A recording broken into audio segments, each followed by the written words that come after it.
The lanterns in Amara Johnson's courtyard looked like captive stars. They hung from the branches of the old frangipani tree, and along the carved wooden balconies, glass mouths glowing with soft amber light.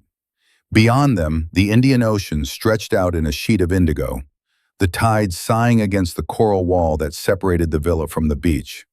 Somewhere down the shore, a tarab band was playing a love song, the violin's thin, sweet cry carried by the warm December wind. It was Christmas in Zanzibar, which meant no snow, no pine trees, no crackling fires, only jasmine in the night air, cloves from the spice market, and a sky so shockingly clear it felt like heaven had leaned closer to listen. Amara stood at the center of it all, in the courtyard she had restored stone by stone with her father years ago, wearing a dress the color of deep wine. Her skin, rich and dark as roasted coffee, caught the lantern light and gave it back in quiet glints. She held a flute of chilled champagne between her fingers, but she'd forgotten to drink it. Her eyes kept traveling. Over there, the Minister of Culture laughed at something, his shoulders shaking. Near the fountain, a British travel journalist gestured broadly, trying to describe a sunset he didn't yet have the words for. At the long table under the bougainvillea trellis, local elders sat beside European investors and young Zanzibari entrepreneurs, their cups filled, their voices weaving together in Swahili, English, French. It was exactly the kind of gathering Amara had always dreamed of. Power and community at the same table, not facing off, but leaning in. And at the far end of the courtyard, dazzling as always, was her husband. Lucas Whitman, white linen shirt, sleeves rolled neatly to the elbow, sun-browned skin, that smile you could almost mistake for sincerity, stood with one foot up on the step, telling a story that had everyone around him entranced. He moved his hands with the easy confidence of a man accustomed to being listened to being believed. From where she stood, Amara could not hear his words, but she knew the script. She had written most of it once. "Nothing like Christmas by the sea," he was probably saying. "You haven't really understood the Indian Ocean until you've spent December here." He caught her eye then, over the heads of the guests, and lifted his glass toward her in a small, practiced gesture. The affectionate acknowledgement of a partner, the public salute to the woman behind the scenes. The guests followed his gaze, smiling at her, nodding their appreciation. For a moment, the courtyard's glow narrowed into a spotlight squarely on Amara. She smiled back, gracious and composed. It was a smile she'd learned to hold like a pose. "A toast in a few minutes," Lucas called out, his voice raising just enough to carry. "Then we'll let the kitchen show us what real magic looks like." The crowd laughed. Amara's cousin, working with the chefs in the tiled kitchen, gave her a quick thumbs up from the doorway. Everything was exactly as it should be. It was a beautiful night. It was a perfect life. Or it would have been, if not for the message waiting on the phone in her hand. The screen lay face down against her palm, a small rectangle of silence. She could feel its weight as if it were a stone. 20 minutes earlier, while she walked through the house for one last check, napkins folded, candles steady, flowers drinking water, she'd felt it vibrate. An unknown number. No greeting, no explanation. "You should see this." And then the photographs. She had opened them in the dim hallway, standing beneath the framed map of the Swahili coast that her father had given them as a wedding gift. The first image. Lucas at a rooftop bar Amara recognized in an instant, their hotel in Stonetown. He was sitting with a young woman, her hand on his chest, their faces close in the kind of intimacy that didn't leave much room for interpretation. The second, a hotel room, blurred and dim, his arms around her, his mouth at her neck. The third, their bodies twisted together in sheets Amara had chosen herself. Her heart had not actually dropped. It had risen, lodged somewhere in her throat, tightening everything until she could not quite breathe. For a moment, sound vanished. There was only the whir of the ceiling fan and the small, obscene glow of the phone. Below the photos, a single line. "He says he's leaving you after Christmas. You deserve to know." Now, in the courtyard, the music returned. the clink of glass and soft murmur of conversation wrapping around her like a costume she was supposed to put on. She turned the phone screen off, slipped it into the pocket of her dress, and lifted her chin. A waiter passed with a tray of oysters on crushed ice. She thanked him in Swahili, her voice almost steady. Somewhere to her left, someone was praising Lucas's latest resort in Paje, talking about his vision for Zanzibar, as if a place needed a foreign man's imagination to become real. The irony would have made her smile on any other night. Instead, she watched Lucas move easily through the crowd, collecting admiration as if it were his birthright, and felt something inside her quietly, definitively, shift. This is the moment, she thought, the one where the story changes. In the street beyond the carved wooden door, children were still singing carols in Swahili and English, their voices rising and falling with the tide. A donkey cart rattled by. A muezzin's call folded gently over the rooftops. Life went on, unaware that in one courtyard by the sea, a woman was redrawing the map of her entire existence. The old brass bell by the entrance rang. Once, twice, its sound cut clean through the laughter, through the music, through whatever fragile layer of denial might have been trying to crawl back over Amara's heart. A few guests glanced toward the main gate, curious, but no one moved. The staff knew what to do on nights like this. Amara placed her untouched champagne on the edge of a side table. Her fingers felt curiously light, as if they no longer belonged to her. She smoothed her dress, more out of habit than vanity, and walked toward the arched doorway that led to the front hall. As she passed the frangipani tree, its blossoms brushed her shoulder, leaving the faintest dusting of scent. She didn't hurry. Her heels clicked softly against the cool terrazzo floor, a sound like a metronome counting down to something she couldn't yet see, but could feel approaching, step by measured step. She knew who was on the other side of that door. She had invited her. Her hand hovered for a heartbeat over the old brass handle, polished by years of use. For an instant, the life she had built, every gala, every ribbon cutting, every article with Lucas's photo and her name absent, rose before her like a wall. She could choose right now to shore up the cracks, pretend the photos had never arrived, smile through another season of beautiful lies. The bell didn't ring again. The house had fallen strangely silent behind her. Or maybe it was only that her heart had grown so loud it drowned everything else out. Amara wrapped her fingers around the handle and pulled. The door opened onto warm night air, in the figure of a young woman standing on the stone step, clutching a small handbag as if it were a shield.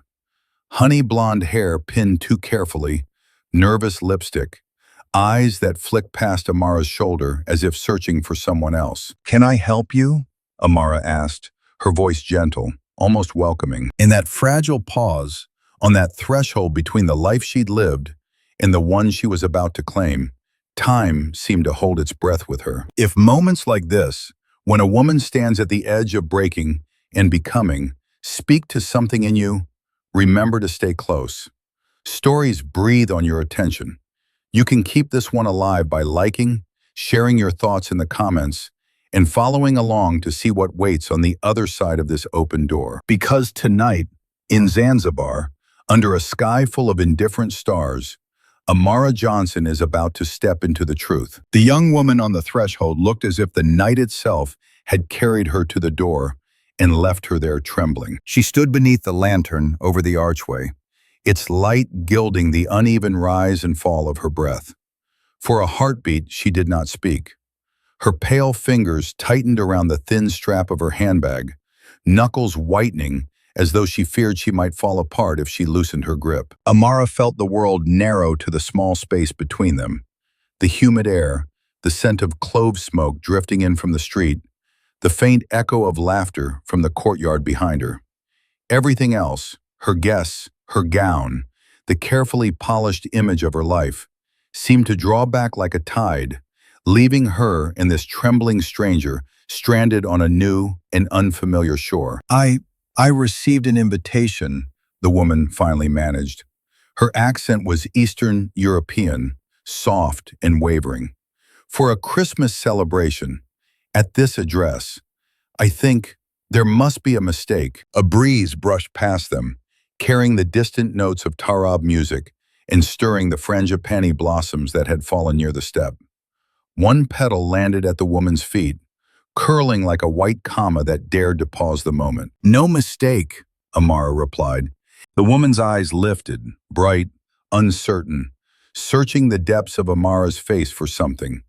Reassurance, absolution, clarity, perhaps all three. Up close, she was even younger than Amara had imagined from the photographs. 26, maybe 27. Soft cheeks, the kind that still held the roundness of innocence. Her makeup was impeccable, but her expression was not. Fear had smudged it, doubt had cracked it, and something like guilt trembled beneath the surface. A girl, Amara thought. A girl who has been promised a future she does not yet understand. What's your name? Amara asked. Nadia, she whispered. Nadia Kovacs. Amara nodded slowly, as though the name confirmed something she had long suspected. Come in, Nadia. The young woman hesitated, her heel catching slightly on the edge of the stone, as if her body resisted the command her mind could not refuse. She looked over Amara's shoulder again, her gaze flickering at the sound of a guest's laughter drifting faintly from the courtyard.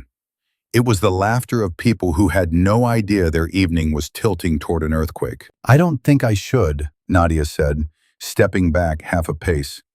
I shouldn't be here. Amara's voice softened, but with a softness that no longer bent. I invited you. Nadia froze.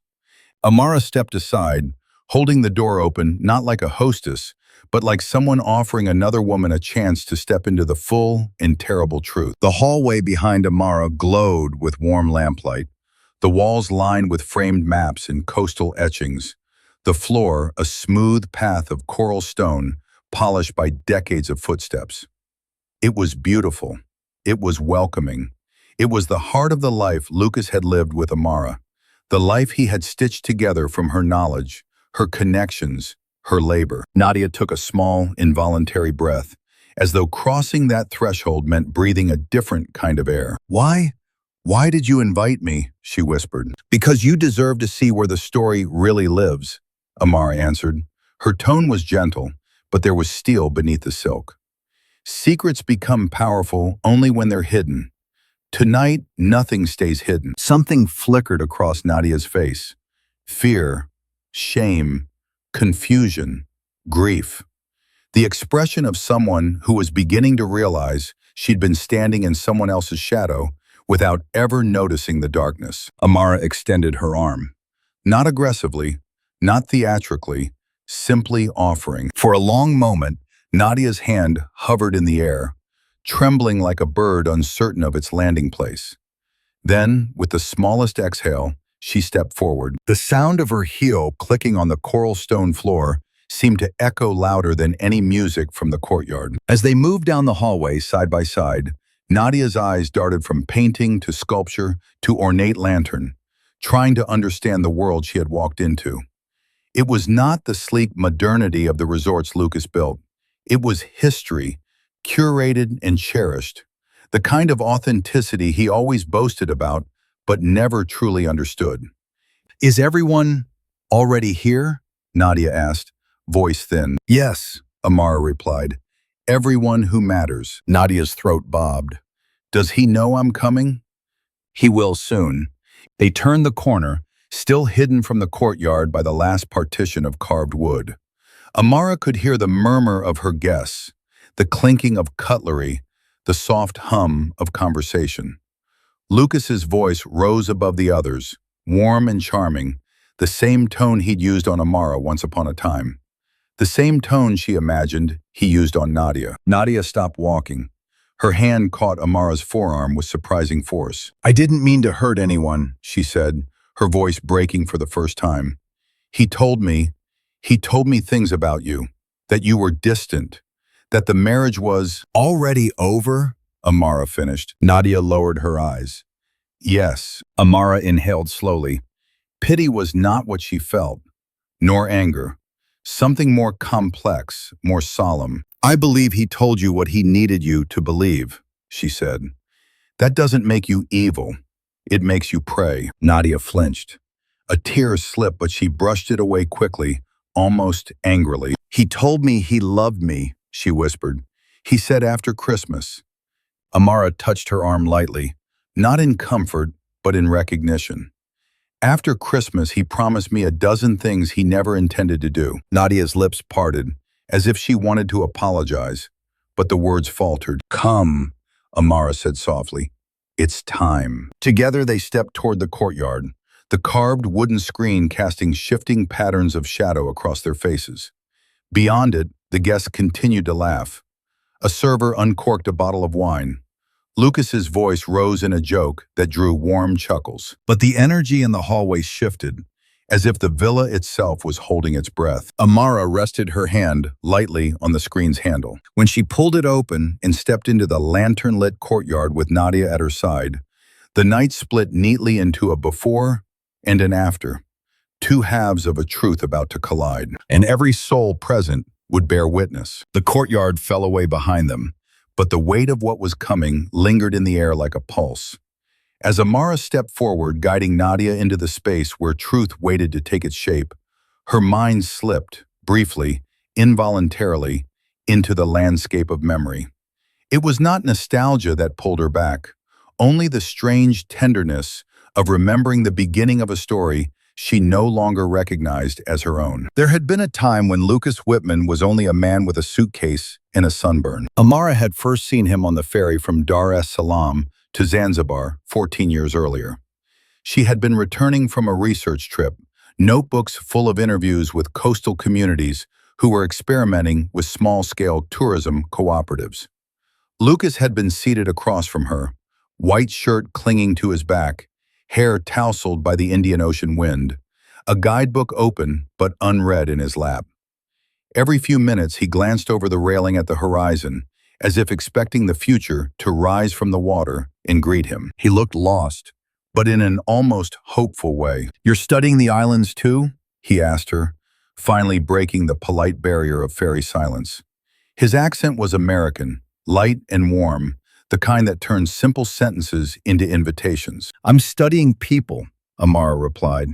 The islands are just where they've agreed to let me listen. He smiled then, the slow, earnest smile of a man who believed he had stumbled on something rare. By the time the ferry docked in Stonetown, he had told her everything.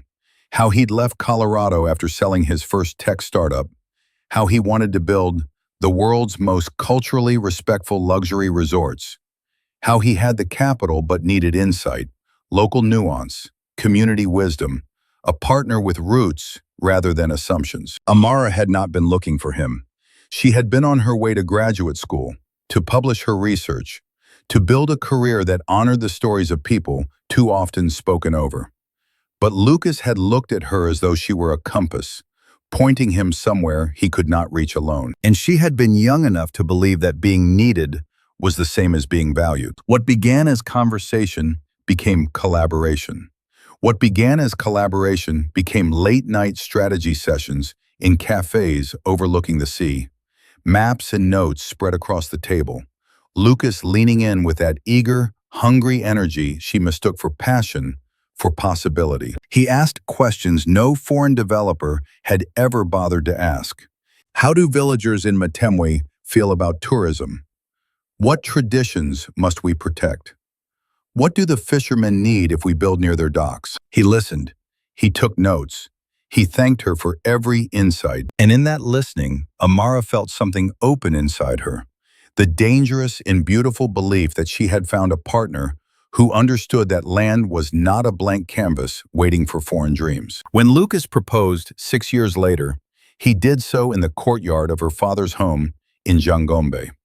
Lanterns hung from the mango trees.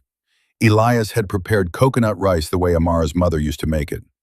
Lucas knelt on the woven mat where 3 generations had celebrated weddings and births and said, I don't just want to build a future with you. I want to build it the way you build everything. Honest, rooted, real. Her father had cried. Amara had said yes. The empire began modestly, a coastal eco-lodge where guests slept in traditional Makuti-thatched villas, each built by local craftsmen. Amara designed the community revenue sharing plan. She wrote the cultural training curriculum for the staff. She negotiated, patiently, tirelessly, with elders who had been burned by broken promises before. It worked. It flourished. Tourists loved the authenticity. Investors loved the margins. Locals loved the respect built into the foundation. From there, the projects grew. First, a boutique hotel in Stonetown, then a wellness retreat near Nungwi, then partnerships on Pemba and Mafia Island.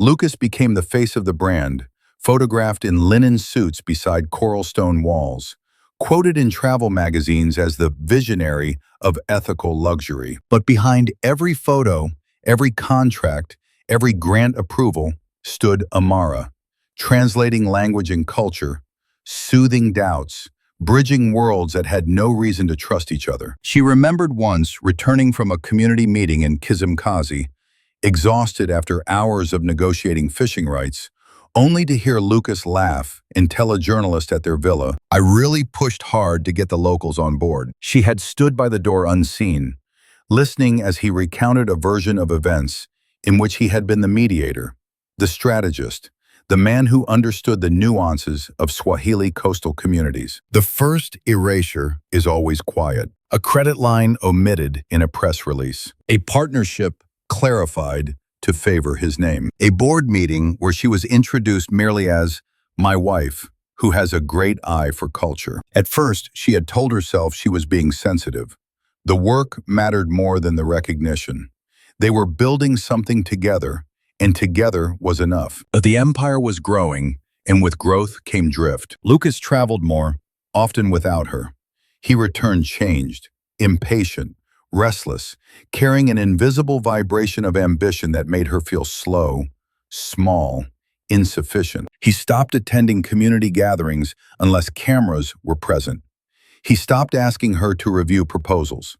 He stopped saying "we," and she, in the slow, dangerous way of women taught to hold things together, began shrinking to fill the space he left. But the truth was this: the empire had Lucas's name, but it had Amara's bones. Her wisdom shaped its walls. Her relationships held its doors open. Her sacrifices strengthened its foundation. In the courtyard now, with Nadia's trembling presence at her side, Amara felt the full span of those years. Everything she had built, everything she had given, everything she had lost to the slow erosion of trust. The empire wasn't born out of Lucas's brilliance. It was born out of her belief, her father's teachings, her community's trust, her relentless devotion. And the devastating thing about structures built on devotion is that they can stand for years even after the devotion itself has died. Amara drew a long breath, her chest rising with a mixture of grief and crystalline resolve. She had built Lucas's world, but tonight she would unmake it. Brick by brick, truth by truth, in the very courtyard where he believed he was untouchable. There is a particular kind of silence that begins in a marriage long before anyone notices it. It settles not in words, but in the spaces between them. Quiet pauses where understanding once lived, faint hesitations where trust used to breathe freely. Amara had felt this silence years before she could name it, years before she realized she was slowly becoming a shadow inside her own life. It began, innocently enough, with Lucas's impatience. At first, it was only in meetings, moments when she paused to translate a chief's proverb or explain why a proposed land agreement might offend a lineage. Lucas would shift in his seat, glance at his watch, and tap his fingers against his notebook. "We need to move faster," he would murmur, as though speed mattered more than respect. Then it crept into their home. He started returning from trips with an air of self-importance, dropping his suitcase in the hallway without telling her how the meetings went, without asking how her day had been. He took phone calls in the garden, speaking in low tones about expansions, acquisitions, investors, words that once would have been spoken with her, not merely near her. But the most insidious changes were the ones he dressed in affection. "You don't have to come to every negotiation," he told her one morning as they sipped coffee on the veranda. The sunrise spilled light over the coconut palms, and Lucas reached across the table to take her hand, his thumb brushing her knuckles with the softness of a lover who had not yet learned to lie. "You've worked so hard these past years. Let me handle this one." He said it with a smile so warm it disguised the wall being built between them. At first she believed him, believed that stepping back was rest, not removal. She tried to embrace the quiet mornings, the gentle chores, the chance to breathe after years spent stitching together communities and corporations. But the quiet did not soothe. It hollowed. Because work had never been a burden. It had been purpose, partnership, presence. And as Lucas took over more meetings, more decisions, more credit, Amara felt pieces of herself fall away like petals dropped on an indifferent breeze. One evening, she found him on the balcony speaking with a new operations director he'd hired without consulting her, a polished South African man named Adrian Becker. The conversation was low and conspiratorial, punctuated by Adrian's smooth laughter. When she stepped outside, Lucas straightened, but did not smile at her the way he once did. "Amara," he said, gesturing almost absently, "Adrian's taking a lot of pressure off my plate. You'll like him." Adrian extended a hand with a quick, appraising look that told her all she needed to know. In his eyes, she wasn't a strategist, a founder, or a force. She was Lucas's wife, a cultural accessory. She shook his hand anyway, her posture perfectly composed, though something deep inside her tightened like a rope pulled taut. The erasure continued in small moments. At the press conference for their third resort, Lucas introduced her as the soul of the project. But when journalists asked technical questions, he waved her aside. At a dinner with village elders, he forgot the name of the woman whose poems had inspired their cultural programming.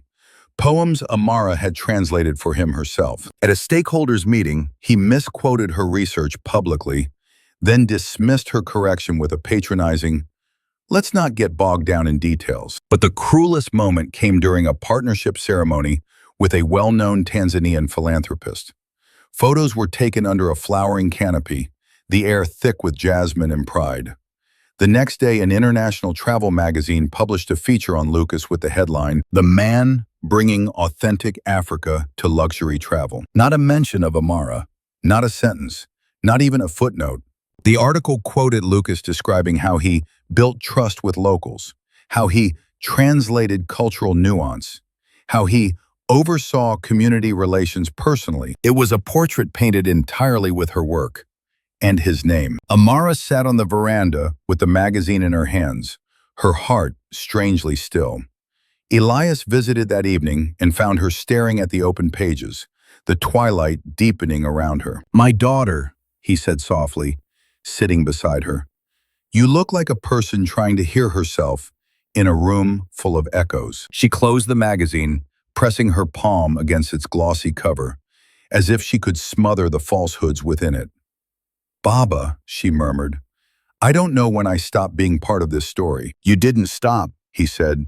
"You were pushed." It was the first time anyone had named it for her. The next day, Lucas returned from a trip with gifts, a silk wrap from Istanbul, a bracelet of polished coral, a smile that wanted to smooth over whatever he sensed shifting in her. "You're distant lately," he said gently. "Is everything okay?" Amara looked at him then, really looked, at the way success had wrapped around him like a second skin, at how he had grown comfortable in a world she built, and he took credit for. She felt something deep within her, something steady and resolute, begin to stir. "Are you asking," she said softly, "or are you performing concern?" He blinked, caught off guard. "Amara, come on, you know I care." "Do you?" she asked, her voice quiet but true. "Or do you just care that I stay quiet?" For a moment, Lucas froze, not in guilt, but in irritation. It was a flicker, quick and sharp, but Amara caught it. She felt it slice through the years of tenderness she had nurtured between them. When he touched her cheek a moment later, she felt nothing. That was the real beginning of the end. Not the affairs, not the lies, not the strategic financial betrayals she would uncover later, but this single moment of clarity. She was disappearing, and he was not troubled by the loss. And once a woman sees her own vanishing, She cannot unsee it. The erosion had been slow, grain by grain, like the sea reshaping the shore. But the tide had finally gone out far enough for Amara to understand what had been taken from her and what she would reclaim. The morning that ended Amara's illusions began with a softness so complete it almost felt like mercy. Dawn crept over the Indian Ocean in slow, translucent layers, lavender melting into coral, coral warming into gold. From the veranda of the villa, the world looked endlessly gentle. Fishing boats gliding toward deeper water, their silhouettes like small, determined prayers. A line of pelicans skimming the surface, wings nearly touching the waves. Palm fronds whispering secrets to the breeze. Amara woke before the first call to prayer, her body obeying the old rhythm it had learned from years of dawn meetings and early departures. She reached across the bed as she always did, fingers brushing the cool, untouched half of the mattress. Lucas's absence no longer surprised her. He'd left the night before for what he called a last-minute investor dinner at their Stone Town hotel. He'd kissed her forehead as she stood at the doorway, his mouth grazing her skin with the practiced tenderness of a man who knew the choreography of affection, if not its weight. "Don't wait up," he'd said. "You know how these things go." Once, she would have insisted on going with him. Once, he would have wanted her there. Now she had simply nodded. Amara sat up in bed, listening for a moment to the hush of the house. The distant clink of a staff member in the kitchen. The faint hum of the ceiling fan tracing lazy circles above her. She let her feet find the familiar coolness of the tiled floor and wrapped a kanga around her shoulders, the fabric still smelling faintly of sun and soap. In the kitchen, she brewed coffee the way her mother used to, strong and rich, the scent filling the open space like an embrace. She poured a cup and stepped out onto the veranda, where the sea wind greeted her with its damp, salty kiss. From here, the whole coastline of Kiwengwa seemed to stretch out just for her. The light was still gentle enough that the new resorts further down the beach blurred into a soft haze. In this moment, before the day revealed its edges, she could pretend that the world was unchanged, that time moved in circles instead of lines, that she was still the young woman who believed love and purpose were the same language spoken in different tones. Her phone buzzed on the low table beside her. It was a small vibration, barely audible over the lap of the tide, but it threaded through her like a note played on an old, familiar instrument. She glanced at the screen, expecting to see Lucas's name, some brief message to anchor his absence. "Running late, last ferry back, love you." Instead, the notification displayed an unknown number, a long string of digits that carried no history, no context. She hesitated. Amara was not easily rattled. Years of fieldwork had accustomed her to unexpected news, sudden shifts, unplanned conversations. But something about the timing, the fragile, liminal hour, the emptiness of Lucas's side of the bed, made her breath catch. She reached for the phone and unlocked it. There was no greeting, no preamble, only 4 words. "You deserve to know." Below them, a photograph. Amara's thumb hovered for a fraction of a second over the image, as if part of her understood that once she opened it, the world would never sit the same way around her again. Then she tapped. The photo bloomed on the screen, pixel by pixel, facts arranging themselves into a scene she could not misinterpret. A rooftop bar she knew intimately, Marani Terrace, Stone Town, the place where she and Lucas once toasted their first signed community partnership. She recognized the carved wooden railings, the brass lanterns, the view of the harbor where dhows floated like ghosts at anchor. At a corner table, leaning in close, sat Lucas, and across from him, a woman young enough for Amara to feel something like vertigo. Blonde hair pulled into an elegant chignon, a slim hand resting on his chest, fingers splayed as if staking claim. Their faces were tilted toward one another, not quite kissing, but close enough that the promise of it vibrated between them. The intimacy in their posture said the rest. The second photo showed them in the hotel lobby, his hand at the small of her back, her laugh captured mid-bloom, head tipped toward his shoulder. Staff members blurred in the background, privy, and silent. The third was the one that hollowed Amara out. A hotel room. The framed kanga on the wall told her it was their Stone Town suite. The sheets she had chosen for their breathability in the tropical heat lay tangled around two bodies she knew too well, and not at all. Lucas's pale shoulder, the curve of the woman's hip, bare skin and careless limbs, and the unmistakable intimacy of people who believe themselves unobserved. For a moment, the world lost its edges. The sea, the sky, the birds, the waking village, everything dropped into a muffled hush that felt almost like snow, though she'd grown up far from winter. Her ears rang. Her lungs forgot the sequence of inhale and exhale. The coffee on the table cooled untouched. She did not weep. Not yet.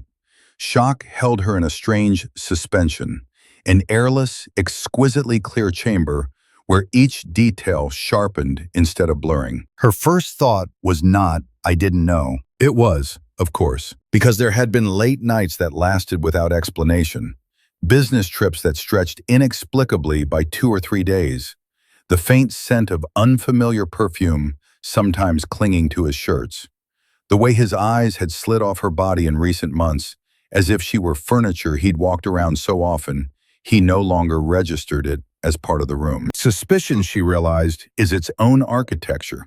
You can live in it for years, adding small, invisible beams each time your gut tightens and you tell yourself you're imagining it. Proof is different.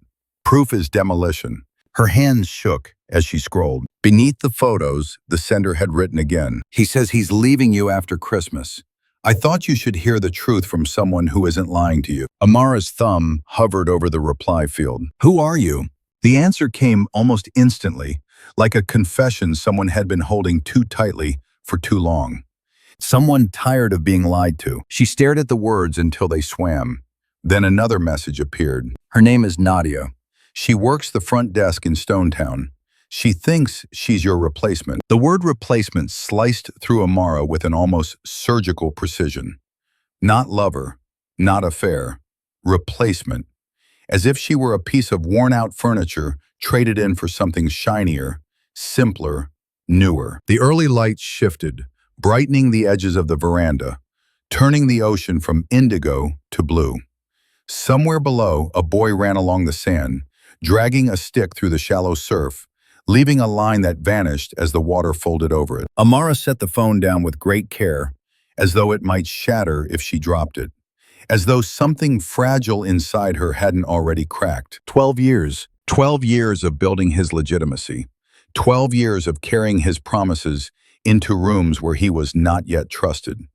12 years of believing that love was a home she had built with her own hands. And with a handful of photographs and a nameless message, that home no longer existed in the shape she had known. She thought of her father's words. "You didn't stop being part of the story. You were pushed." Now she saw the push. It wasn't only infidelity. It was strategy. It was the quiet, calculated construction of a future in which she did not appear. The illusions didn't crumble all at once. They peeled away in slow, translucent layers. He's just tired. He's just under pressure. He still loves you, just differently. Each excuse she had ever given him dissolved under the hard clarity of what she was seeing now. Amara lifted the phone again, fingers steadier this time, and typed with deliberate slowness. "Thank you for telling me." Then, after a pause, "Send me everything." When the next wave of images and screenshots began to arrive, messages, hotel receipts, whispered promises of a shared future after Christmas, she did not turn away. She watched, and with each new revelation, something inside her stopped breaking and began, instead, to align. Not in forgiveness, not in rage, in purpose. If there is one mercy in the moment a woman's illusions end, it is this. She finally knows which part of the story is a lie. And once Amara knew, she understood that the Christmas gala, already planned in their courtyard by the sea, would not be the celebration Lucas imagined. It would be the site of an unveiling. The days that followed were quiet in a way that felt deceptive, like the hush before a monsoon, when the horizon is too still, too bright, too perfect to trust. Amara moved through the villa with the deliberate calm of someone gathering sandbags while pretending the river is not rising. She hosted meetings, returned emails, finalized the guest list for the gala. Anyone watching her would have seen a woman occupied by routine. But beneath that surface, something cold, precise, and newly awakened had begun to work. It started with a single decision the morning after the photographs arrived. If Lucas had built a life on illusions, she would learn the architecture of every lie. She waited until she heard the shower running, Lucas humming some careless tune behind the steamed glass, and stepped quietly into his home office. She had the password to his laptop. He'd given it to her years ago. What he never knew was that Amara had once worked with digital ethnographers and learned enough cybersecurity to access encrypted folders if she ever needed to. It took 6 minutes. 6 minutes for his browser history, cloud storage, and archived messages to unfurl before her like a confession laid bare. She didn't read everything at once. She paced herself, the way an archaeologist uncovers a site, layer by devastating layer, careful not to disturb the structure as she reveals it. The affairs were only the surface. The real betrayal lived deeper. A spreadsheet dated 2 years earlier showed Lucas's slow, methodical transfer of their joint assets into a labyrinth of offshore companies registered in Delaware, Mauritius, and Malta. Shell corporations with meaningless names: Whitman Vista Holdings, Lighthouse Indigo Limited, Mosaic Maritime Developments. Her name appeared on almost nothing. Another folder contained private emails with his legal team. One message, flagged confidential, held a sentence that might as well have been a blade. "We need to ensure Amara is positioned as a supportive spouse with no operational stake. Publicly, she should remain symbolic." Symbolic, like a logo, like an ornament, like a mask he wore when he needed to impress donors or elders or journalists. Amara scrolled, her breath thinning. Then she found the correspondence with a British investment partner, written only 3 months before. "She's drifting. Too idealistic. Community-first thinking is slowing our expansion. I'll gradually phase her out of key decisions once the Zanzibar project is done." The Zanzibar project, their most ambitious development yet, a project she had designed, research, relationships, cultural frameworks, all poured from her hands like water into a vessel she thought they would hold together.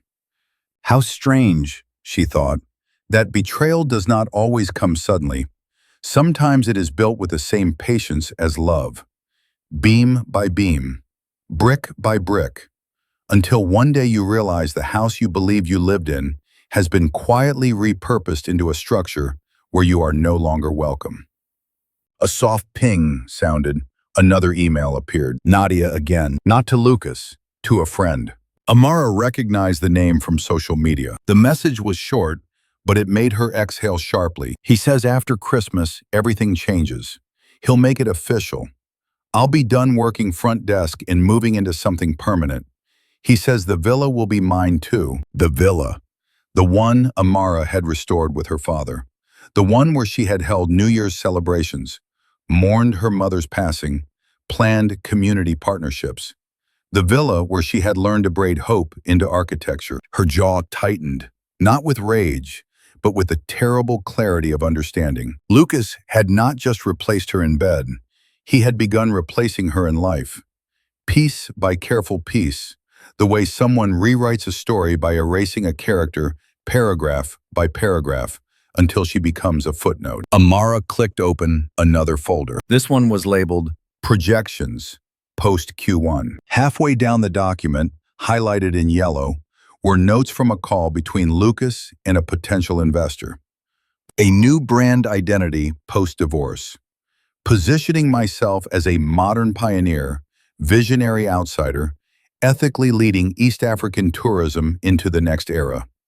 Will secure transitional PR support. Divorce. He had planned to exit her the way he exited partnerships that no longer benefited him. But something deeper hurt more sharply than the plan itself.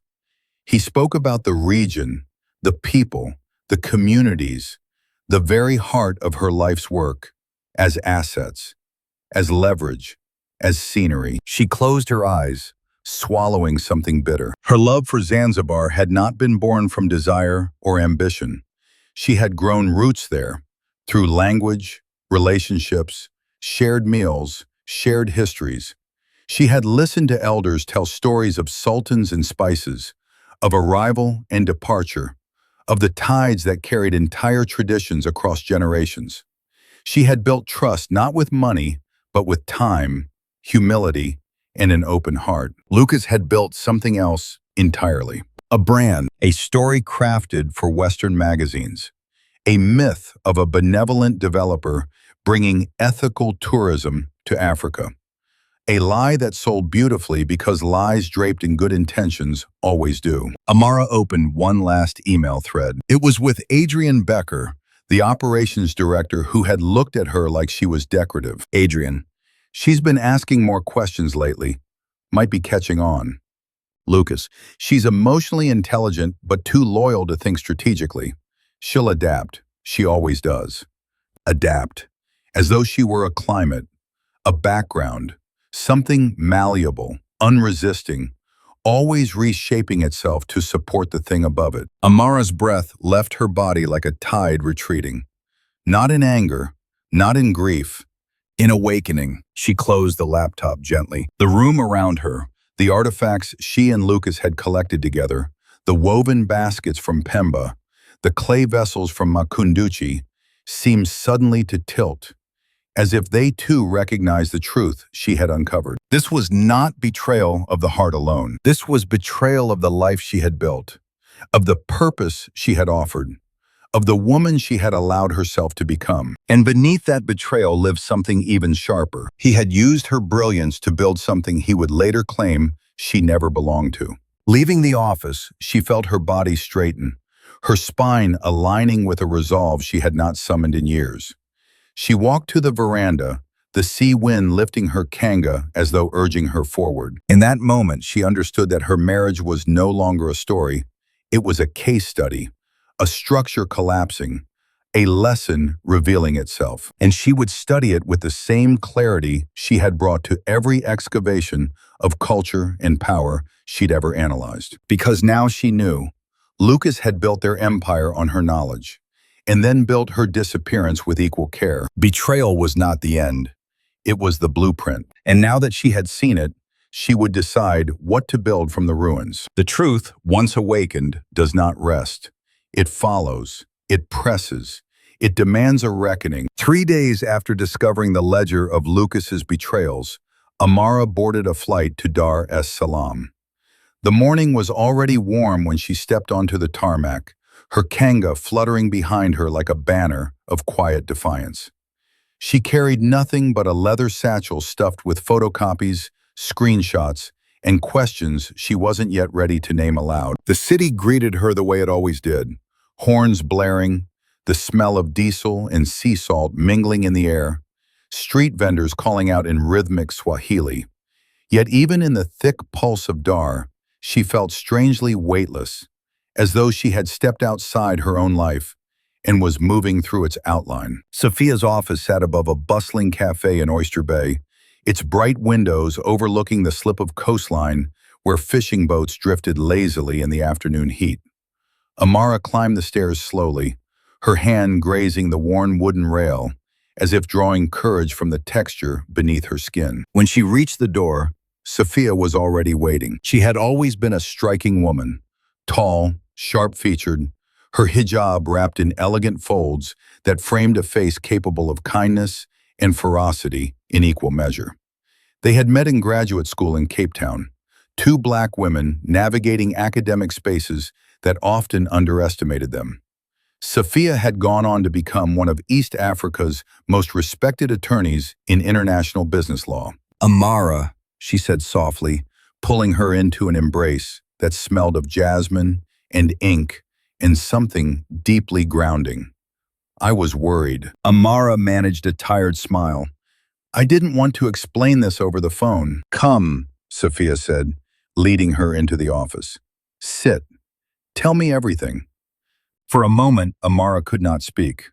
The office seemed too peaceful, too bright, too clean for the mess she carried inside her. Outside the window, the sea shimmered in soft ribbons of turquoise, indifferent to human heartbreak. She opened the satchel and placed the documents on the table. Sophia's expression shifted, professional, alert, bracing for impact. As Amara spoke, slowly at first, then with increasing steadiness, she watched the lawyer's face tighten with each detail. The offshore accounts, the shell companies, the gradual removal of her name from contracts she had negotiated, the emails that positioned her as symbolic, the affair that might have been forgiven but for the infrastructure built beneath it. When she finished, the room felt too quiet. Sophia exhaled long and low, folding her hands atop the table as though arranging her thoughts into neat, legal lines. "You were right to come," she said finally, "and you were right to be afraid." Those words settled in the space between them like a stone dropped into still water. Sophia tapped the documents. "This is not just infidelity, Amara. This is financial engineering, long-term planning. He's been preparing to sever you from the business in a way that leaves you with sentiment, but no stake." Amara swallowed. "Tell me the truth." Sophia nodded, her tone steady, unflinching. "Legally, you are in an extremely vulnerable position. Most of the major assets are registered under companies Lucas controls fully. The villa is jointly owned, but everything else, every resort, every development contract, every licensing agreement, has been consolidated under his ownership." Amara felt a faint trembling at her fingertips, as though her body were reacting before her mind could catch up. "And the prenup," Sophia continued, sliding the folder toward her, "is airtight. Shockingly so. I reviewed it twice to be sure." Amara blinked. "But we signed it when we had almost nothing." "Exactly," Sophia said. "And that's the problem." The lawyer leaned back in her chair, her gaze steady and unsoftened by sympathy. "Your prenup provides you with a settlement equal to a percentage of the assets owned at the time of marriage, adjusted for inflation.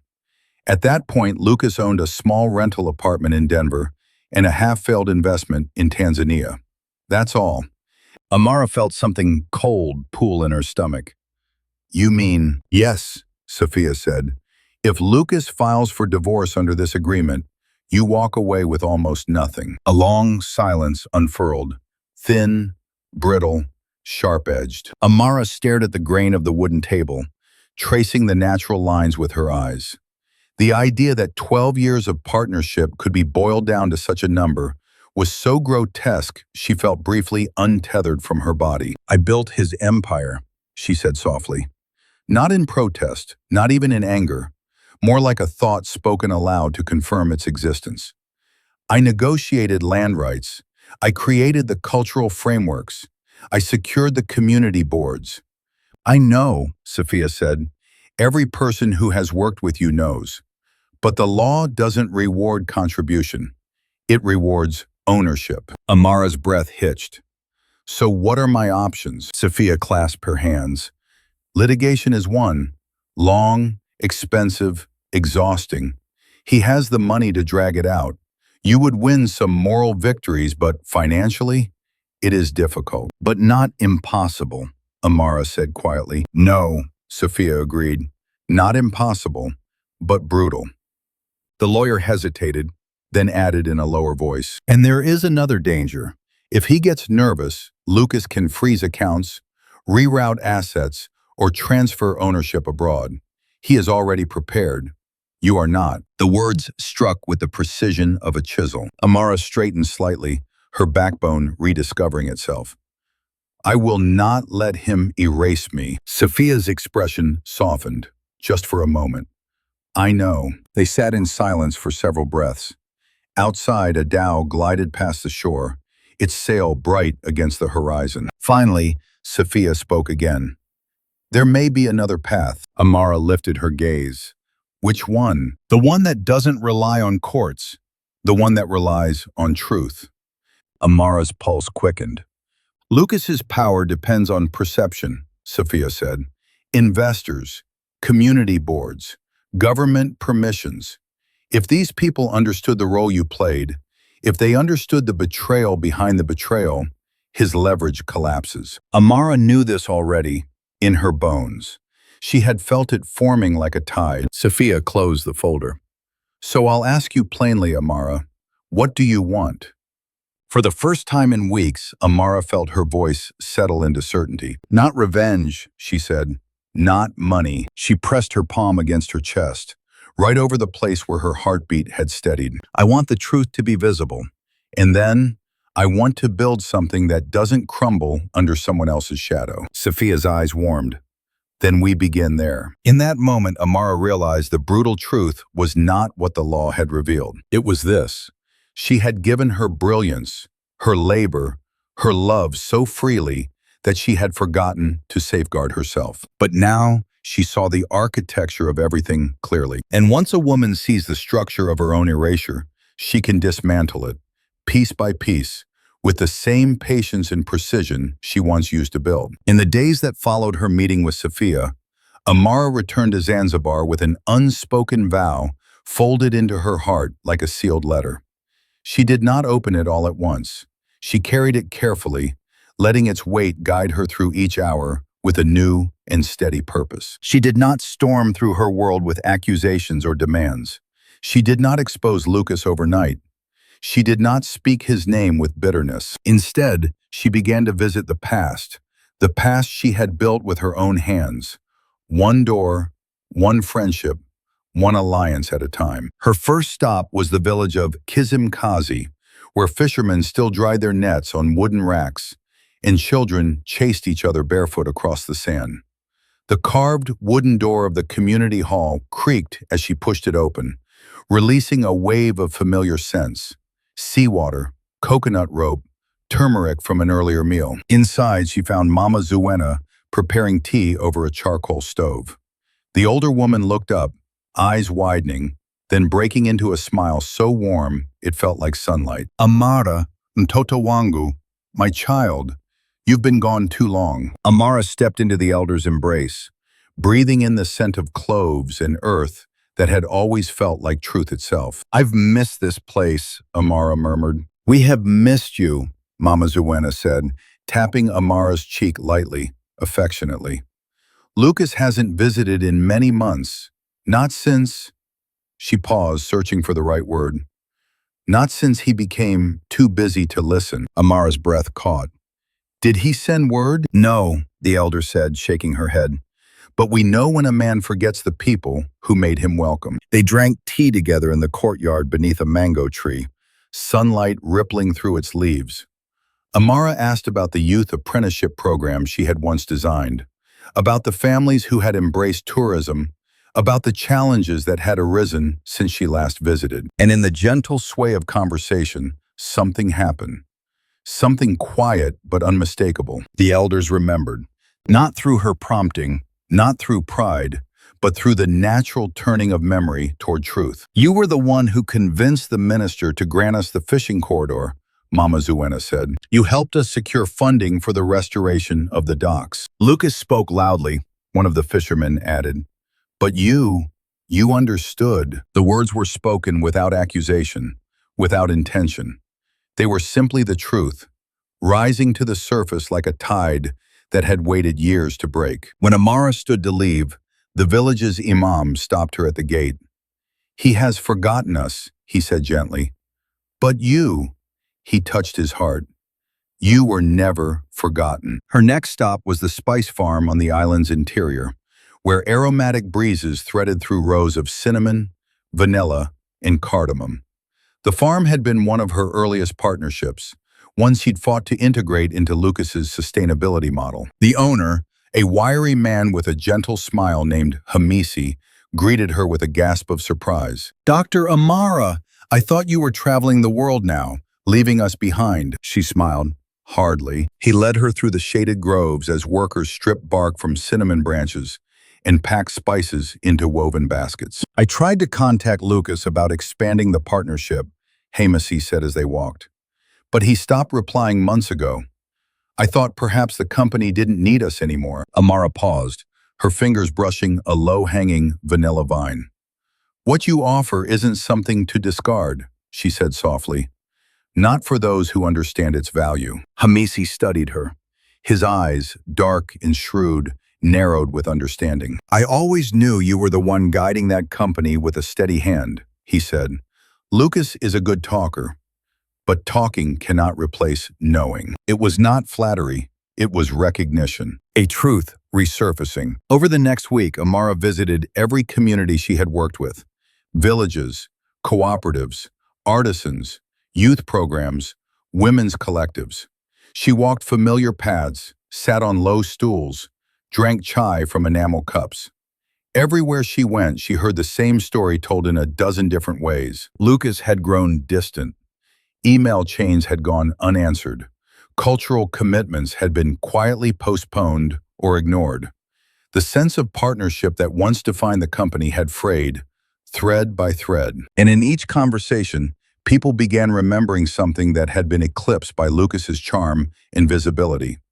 Amara had been the architect of trust, the bridge, the heartbeat. She never mentioned the betrayal. She did not whisper a word about Nadia or the photographs or the legal strategy Lucas had woven behind her back.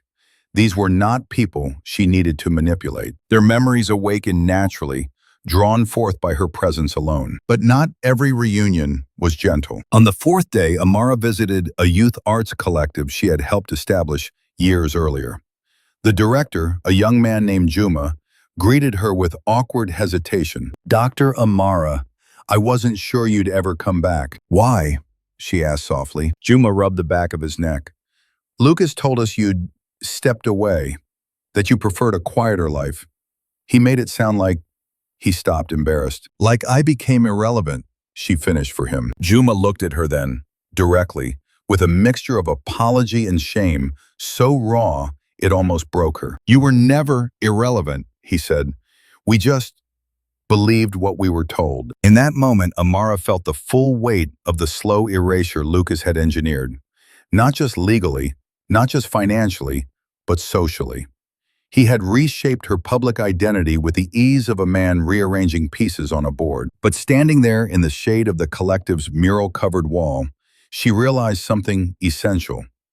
What Lucas had built with convenience, she had built with connection. And connection, unlike convenience, does not vanish when someone stops tending it. It waits, it remembers, it returns. By the time the week ended, word of her visits had spread across the island. People she had forgotten she'd touched reached out.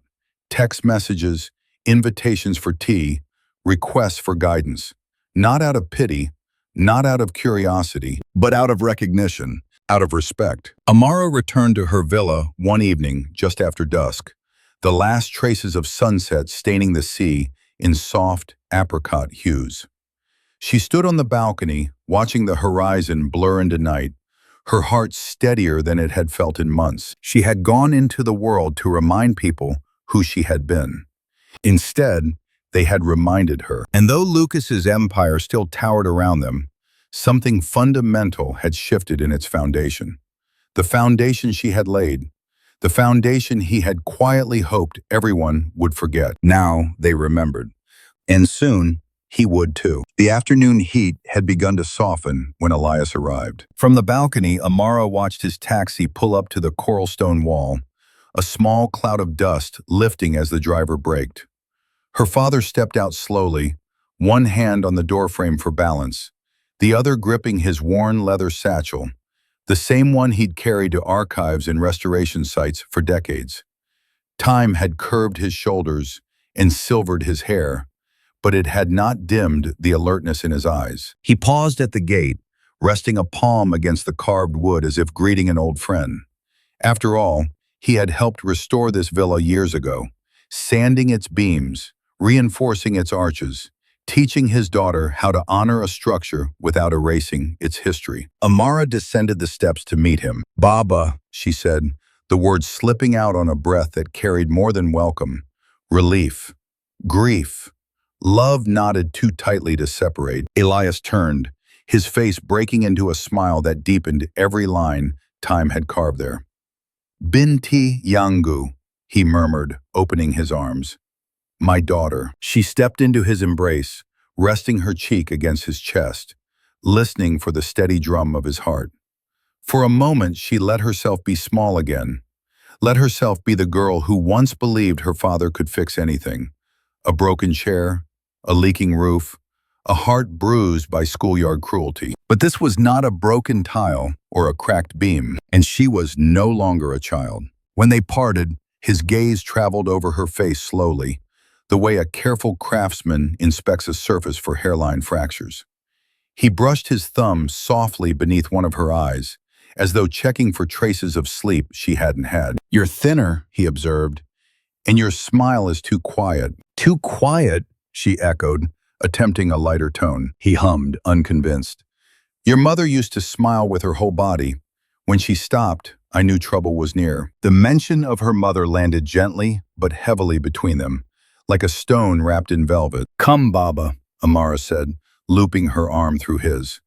"Let me show you how the kitchen looks. We're almost ready for tonight." They walked through the hallway together, Elias's steps measured, his gaze taking in each detail. The lanterns polished to a soft glow, the freshly washed floor, the tables laid out with linen and glassware. In the kitchen, her cousin stirred a pot as the scent of cardamom and coconut rose in fragrant waves. Staff weaved around each other in a choreographed dance of preparation. "Ah," Elias sighed, a hint of pride in his voice. "This is a house that knows celebration." "Yes," Amara said. "Tonight will be important." He turned, fixing her with a look that had followed her since childhood. A look that meant, "You can't hide from me." "Important how?" She opened her mouth, then closed it. The words she'd held so tightly in her chest for weeks felt suddenly heavy, as if they'd grown roots. "Let's sit," she said quietly. They retreated to the small sitting room off the courtyard, a quieter space with shelves of books and framed black and white photographs of a younger Elias standing beside crumbling ruins, his hands already stained with dust in history.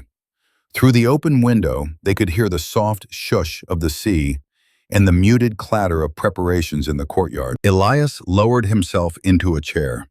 Amara remained standing for a moment, her hands resting on the back of the opposite seat, fingers pressing into the wood. "I remember that look," he said gently. "What look?" she asked, though she already knew. "The one your mother wore the day she walked out of your uncle's house and never went back," he replied. "The look of a woman who has decided something, but has not yet said it aloud." Amara's throat tightened. She sat down slowly, folding her hands in her lap as if they might fly apart otherwise. "Baba," she began, then stopped. The ceiling fan clicked once, twice, slicing the silence into manageable pieces. "I need to tell you something," she tried again. "Not everything, but enough." His eyes softened. "Then tell me." So she did, not in a torrent, not in a dramatic rush, but in a steady, measured flow that mirrored the way she'd uncovered the truth. She spoke of the photograph sent by an unknown number, of the rooftop bar in Stonetown, of the hotel room that had once been a sanctuary and had become a stage for betrayal. Elias listened without interruption, his breath slow and even. She told him about Nadia, not with venom, but with the weary clarity of a woman who understood that the other woman was not the architect of the harm, only another brick in a wall built by someone else's choices. She spoke then of the offshore companies, the prenup, the emails that described her as symbolic, the legal prognosis Sophia had laid out like an autopsy report. When she finally fell silent, the room felt changed, as if it had shifted to accommodate the weight of what now lived within it. Elias remained still for a few seconds more, his gaze distant, not because he hadn't heard, but because he was fitting each piece into a pattern only a man who'd lived long and watched much could see. "You could have divorced him quietly," he said at last, his voice roughened by emotion he refused to rush. "Told the world it simply didn't work out. Let people keep believing he was the great man his stories say he is." Amara looked up sharply. "And let him continue building on a foundation that is mine? On the backs of communities I promised honesty to? Let my work remain invisible while his lies stand unchallenged?" She shook her head slowly. No, Baba, I can't do that. Elias regarded her with an intensity that made her sit straighter. Then what are you going to do, my daughter? She inhaled, the air sliding into her lungs like a commitment. I'm going to tell the truth, she said, in front of everyone who has ever believed in us. In this courtyard, tonight, a flicker, half alarm, half awe, crossed his face. You will shame him. I won't need to, she replied. His own choices will do that. I'm only turning on the light. For a moment, Elias said nothing.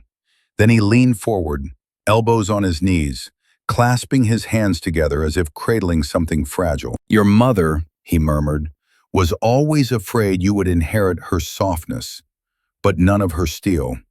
She would be proud to see she was wrong. A small, unexpected laugh rose in Amara's chest and escaped before she could stop it. It broke the tightness in her ribs, just a little. I don't feel very steel, she admitted.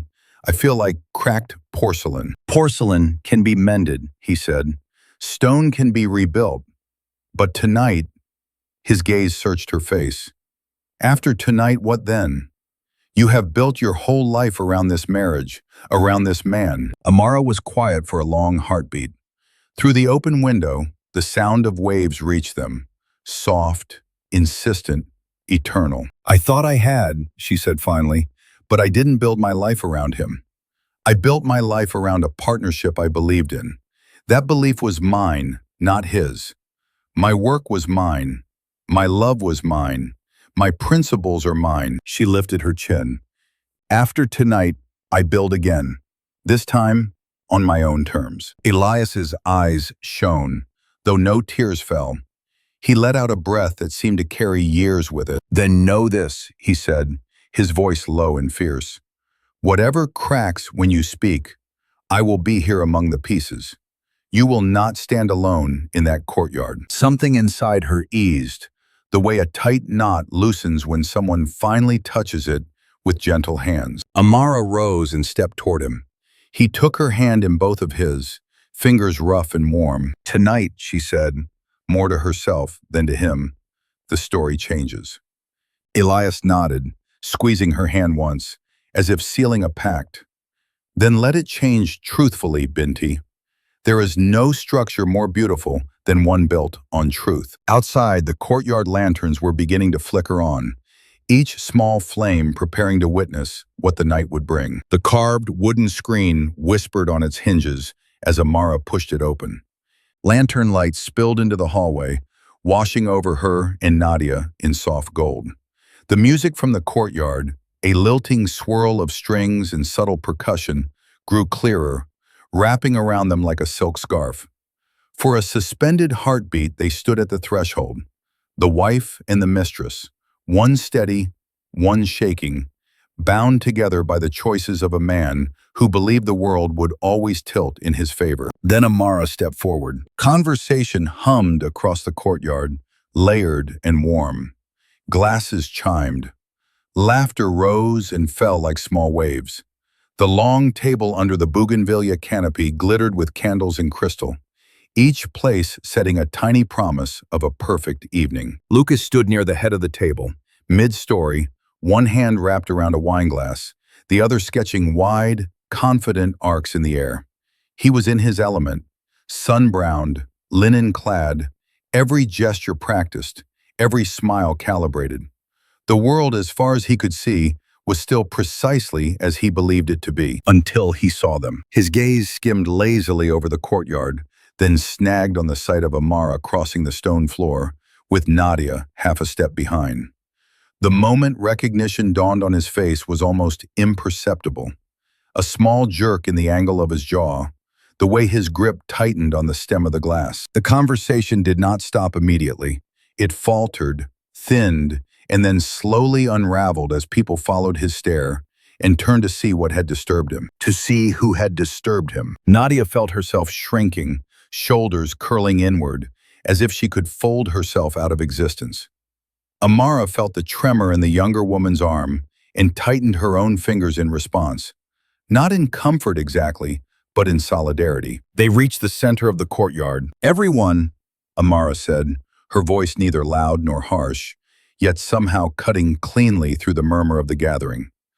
"I'm sorry to interrupt." Silence settled like a veil. She turned slightly, positioning herself so that she faced both the guests and Lucas, Nadia still within the circle of her presence. "I'd like you to meet someone," she continued. "This is Nadia Kovacs. She works at our hotel in Stonetown." Her tone was conversational, almost gentle. It was the gentleness that made the words land with such force. Lucas spoke her name like an exhale. "Amara." She looked at him, and he stopped. "You've known Nadia for some time now, haven't you, Lucas?" Her eyes did not leave his. "About 6 months, if we count from the first night you took her to the suite overlooking the harbor." A small, audible gasp rippled along the table. Nadia's cheeks burned. Tears pooled at the edges of her eyes, but she held still. Across from them, a minister's wife pressed her lips together, one hand instinctively slipping toward her husband's sleeve. Lucas's voice came out hoarse. "This isn't the time. We can talk about—" "No," Amara said softly, and her refusal carried more finality than a shout would have. "You've had all the private time in the world. Tonight we will talk in the same place you've always celebrated your success, in front of the people who made it possible." Her father, seated near the far end of the table, watched with a face carved in stone. Only his eyes moved, dark and bright, fixed on his daughter. Amara let her gaze travel around the courtyard, meeting familiar faces, village elders, government officials, local entrepreneurs, foreign investors. People who had sat in countless meetings with her, walked land with her, shared tea and doubts and cautious hope. "I know this is uncomfortable," she said quietly. "Believe me, I am well acquainted with discomfort. I've lived inside it for years while smiling through toasts just like this one." Someone shifted in their chair. A candle flickered, its flame guttering before steadying again. "You all know the story Lucas likes to tell," she went on. "The one about how he came to Zanzibar with a vision for ethical tourism. How he saw potential where others saw risk. How he built a brand that now stretches across islands and borders." A few guests glanced at Lucas, then back at her. "What you may have forgotten," Amara said, "is that he did not do it alone." She stepped closer to the table, the amber light drawing warm contours along her cheekbones, turning her into a figure almost sculptural in her stillness. "When Lucas arrived," she continued, "he did not speak Swahili. He did not know our histories. He did not understand clan structures, land rights, religious tensions, or the deep scars left by centuries of exploitation. He arrived with capital and charm, that is all." She let the words hang, not as an accusation, but as a simple description of fact. "It was I who introduced him to village elders," she said. "I who translated not just language, but worldviews. I who negotiated with families whose ancestors had fished these waters long before either of us was born. I who designed revenue-sharing models, cultural guidelines, and community agreements that made each of these projects not just possible, but ethical." The Minister of Culture's brow furrowed. One of the elders nodded slowly, as if a name on a half-forgotten document had finally come back into focus. "Over and over," Amara said, "I stood in front of you all and told you that this man could be trusted, that he would not turn your land, your people, your stories into commodities." Her gaze returned to Lucas, now pale under his tan. "You believed him," she said, "because you believed me." "Amara, that's not fair," Lucas cut in, voice fraying at the edges. "We did this together for years. She reached into the pocket of her dress and pulled out her phone with measured grace. "I thought so too," she said, "until I read what you wrote when I wasn't in the room." She tapped the screen. "Would you like to hear the story he tells when none of us are listening?" A quiet dread seeped into the courtyard. Amara read. She read the email where Lucas described himself to an investor as the architect of a new era in East African tourism, with no mention of her. She read the legal memo referring to her as symbolic, a non-operational spouse. She read his note to Adrian. "She's useful for optics.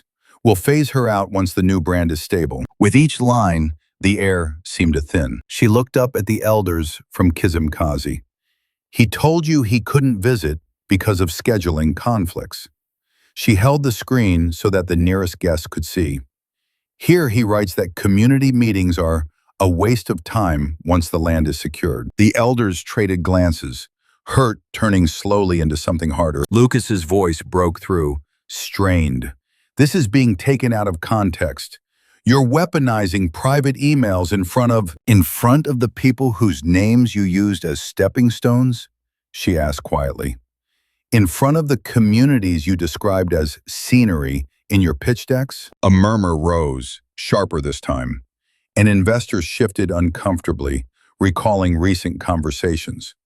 The tourism official stared down at his folded hands. Amara's voice softened, but the gentleness did not dilute its power. You didn't just betray our marriage, Lucas, she said. You betrayed trust. Mine. Theirs. You built an empire on a foundation of partnership and respect, and then tried to pretend you laid every brick alone. She turned toward Nadia, whose cheeks were streaked now with silent tears. Nadia, Amara said, her tone unexpectedly tender. I don't hate you. The younger woman blinked in astonishment. You were told a story as well, Amara went on, about a marriage that was already dead, about a woman who no longer cared, about a future in this villa that would be yours once the dust settled. You were promised a place in a life built on someone else's back. Nadia let out a small, broken sound, covering her mouth. The house he offered you, Amara said, sweeping a hand gently to indicate the villa, stands on my work, my father's hands, my community's faith. If you stay in it, it will not be because I was defeated. It will be because I chose to walk away. She turned back to the table, to the faces lit by lanterns, and the flicker of harsh realization. So here is what I am doing, she said. I am leaving this house, this marriage, this empire I built, and he claimed. Lucas took a step toward her, the glass now forgotten in his hand. Amara, don't do this. We can talk, we can fix. She shook her head, and for the first time that night, her smile reached her eyes, not with joy, but with freedom. I am not burning anything, she said calmly. I am simply refusing to hold up a structure that no longer deserves my strength. She placed her phone on the table, screen dark, as if laying down the last piece of evidence. Dinner is served, she said softly. You may stay. You may go. You may decide what stories you believe from here on. Then she straightened, feeling her father's steady gaze like a hand at her back. The sea wind drifted into the courtyard, lifting the edge of her dress, carrying with it the salt, sweet smell of tides turning. Without another word, Amara crossed the courtyard, the same stone she had paced countless times as hostess, partner, silent architect. But tonight, each step was different. Tonight, she did not walk to greet guests or to support Lucas or to oversee the evening. Tonight, she walked away. Away from the table, away from the lanterns, away from the carefully arranged illusion. As she reached the archway, she heard Lucas call her name, heard the rising swell of voices, questions, accusations, stunned murmurs. She heard a chair scrape back, a glass fall and shatter, someone whisper, "My God!" But she did not turn around. Outside the courtyard, the night air wrapped around her like a blessing. The stars above Zanzibar shone with the same indifferent brilliance they'd worn on the night she first arrived years ago, full of dreams and belief. This time, she did not carry anyone else's future on her shoulders, only her own. The morning after the Christmas gala, the world was quiet in a way Amara had never known. She woke, not to the distant clatter of dishes in her own villa, not to the muted murmur of staff preparing breakfast for guests, but to the soft creak of an old ceiling fan and the distant call of a rooster. The curtains above her head were printed with faded hibiscus flowers. The air smelled faintly of wood polish and black tea. For a moment, she did not know where she was. Then she recognized the pattern of the ceiling, uneven plaster, hairline crack in the corner shaped like a river, and memory settled over her like a blanket. Her father's house, her childhood room, the place she had lived before any empire bore her fingerprints. Her body felt heavy, as if the night had poured molten iron into her bones. But her mind was strangely clear, like air washed clean after a storm. Elias knocked softly and pushed the door open with the careful courtesy of a man who still treated his grown daughter as something precious. "I brought tea," he said. He set the tray on the small bedside table. Black tea with cardamom, 2 slices of sweet bread, a small dish of mango slices. The same breakfast he used to make when she sat up late studying for exams, eyes swollen, fingers ink-stained. "Baba," she murmured, voice rough. He only nodded, his gaze brushing over her face with an appraisal that was part father, part craftsman, making sure a structure was still sound after a quake. "You slept," he observed. "Did I?" She hadn't been sure. "Like a child after a storm," he said. "No dreams, just the body giving up its weight for a while." He did not ask what had happened after she left the courtyard. He had seen enough in the set of her shoulders, in the faces of the guests who remained. Instead, he reached out and briefly squeezed her ankle over the blanket, a gesture so small and familiar it almost broke her. When he left, she sat up slowly, wrapping her hands around the warm mug, letting the heat seep into her palms, into the ache deep in her chest. She had expected to feel empty, gutted, adrift. Instead, there was mostly a vast, echoing quiet inside her. A space where noise had once lived. Lucas's voice, his plans, the constant whir of being his interpreter, his bridge, his proof. The quiet was unfamiliar. It was also, she realized, full of possibility. By late afternoon, the quiet broke. Sophia's name appeared on her phone screen. "Are you ready?" the lawyer asked after the briefest greeting. "For what?" Amara asked, though some part of her already knew. "For his offer," Sophia said. "He moved faster than I thought he would. I imagine his night was uncomfortable." A flicker of something sharp, almost amusement, touched the edge of Amara's exhaustion. "Go on."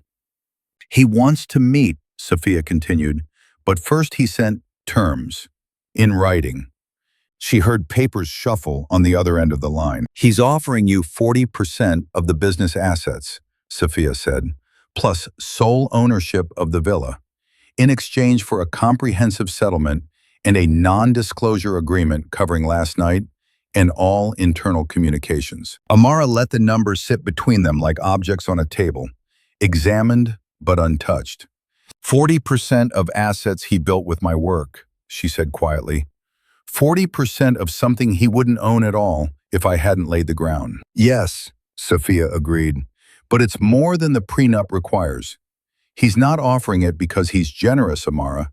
He's offering it because he's afraid. And he wants my silence," she added. "And he wants your silence," Sophia confirmed. Outside the window, children in the street chased a punctured football, their laughter rising like birds. Amara pictured Lucas in the villa she had left behind, pacing, phone pressed to his ear, voice clipped as he tried to contain a story that had already slipped beyond his control. "How many people know?" she asked. "Enough," Sophia said. "Your guests are not fools. Ministers talk to investors. Investors talk to each other. Word has traveled quickly, if not fully. People are recalibrating." Recalibrating, the polite word for doubt. "Tell him no," Amara said. Sophia hesitated. "Amara, I have to say this. In purely financial terms, this may be the best you'll be offered. We don't know how much more his empire can withstand. If it collapses, then I won't be clinging to its rubble," she replied, more gently than her words might have suggested. "I don't want his money. I want my life back." A pause. Then, soft with respect, "I'll tell him." "Tell him something else," Amara added. "Tell him I will accept what I am owed under partnership law. Nothing more. But I will not sign anything that requires me to pretend the truth never happened." Sophia released a breath that sounded almost like relief. "As you wish." When the call ended, Amara lay back on her childhood bed and stared at the ceiling. A small gecko clung to the corner, its translucent belly glowing faintly in the late light. Lucas was offering her a fortune to bury his shame. She had already buried too much of herself. She would not add her voice to the grave. The cracks in his empire did not appear all at once. They spidered outwards slowly, hairline at first, then widening as pressure built. 2 days after the gala, an investor from London requested a clarifying conversation regarding governance and decision-making within the company. On the third day, an email arrived from a European development bank postponing a previously approved loan, citing internal review. On the fifth day, the Minister of Tourism's office announced that several coastal permits were being re-evaluated in light of new community feedback. Lucas responded as he always had, with meetings, with calls, with charm sharpened into urgency. But charm works best on blank slates, and Zanzibar was no longer one when it came to him. Village elders who had smiled indulgently at his earlier missteps now met his gaze with something cooler. Artisans asked careful questions about contract terms. NGO partners requested meetings with all decision-makers, pointedly including Amara in the wording, even though she no longer sat at his table. Within 3 weeks, rumors began to surface. Nothing overt, nothing published, yet just quiet phrases passed from one cautious mouth to another. He treated her like a symbol, not a partner. He talked about us like props. If he could do that to her, what do you think he'd do to us? Nadia left one morning before sunrise, a single suitcase in hand. The front desk staff watched as she climbed into a waiting taxi, her shoulders hunched, a knitted cap pulled low over her hair. She did not inform Lucas. She simply disappeared, like a character written out of a story mid-chapter. Word reached Amara not through gossip, but through a brief, trembling message. "I'm leaving. I'm sorry for everything. You were right." She read it once, then set the phone aside. There was no satisfaction in it, only a quiet sorrow for all the ways women learn the same lesson differently. Amara did not track every piece of Lucas's decline, but news arrived in fragments, whether she sought it or not. At the market, she overheard a tour operator mention that Lucas had flown to Nairobi to try to salvage a deal. At her father's mosque, someone mentioned that a promised scholarship fund had been placed on hold indefinitely. At a cafe in Stonetown, she caught sight of him through the window, sitting alone, shoulders slightly rounded, staring at his untouched coffee, as if hoping its surface might offer some answer. He had always looked taller to her. Now from a distance he seemed curiously diminished, as if the light had shifted and revealed his true scale. It would have been easy to gloat, to nurse a quiet triumph each time another project stalled. But when a structure collapses, there is always dust. It does not fall just on the architect. Communities that had believed, staff who had relied on wages, young trainees who had shaped their futures around promised programs, they all felt the tremors too. Amara grieved for them. She did not grieve for Lucas, not anymore. That part of her had gone quiet, like a road closed by erosion. She could still see where it had been, could still remember the path, but there was no urge to travel it again. One evening, weeks after the gala, she walked along the beach at Kiwengwa as the sun sank low, turning the tide bronze. The villa she had once called home stood some distance away, its terraces dim, lanterns unlit. She paused, studying its silhouette against the darkening sky. It looked almost like a shell now, beautiful, empty, echoing with the memory of a life that had been largely an illusion. Her father joined her, his feet leaving shallow prints beside hers in the wet sand. "You're not going to look inside?" he asked. Amara shook her head.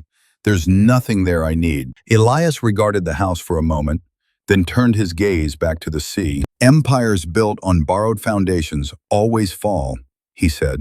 "Sometimes quickly, sometimes in slow motion, but they fall." She thought of offshore accounts, glossy articles, the way Lucas had once said the world needed a man like him to lead Africa into the future. "Let them," she replied quietly. The waves rolled in, erasing their footprints moment by moment. Behind her, Lucas's empire was beginning to crumble. Ahead of her, the water stretched wide and open, glinting with 1,000 possibilities. There is a particular kind of quiet that descends once something has finally broken. Not the silence of emptiness, but the pause the world takes when it senses a new shape forming, like the breath held between a wave's retreat and its return.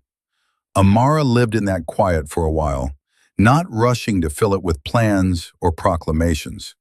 She let herself move slowly, like a person learning how to inhabit her own skin for the first time. Her mornings no longer began with Lucas's itinerary or staff reports. They began with simpler rituals. Tea on her father's veranda, watching the light climb the trunks of the mango trees. Walks through narrow stone town alleys, greeting neighbors she had once been too busy to linger with.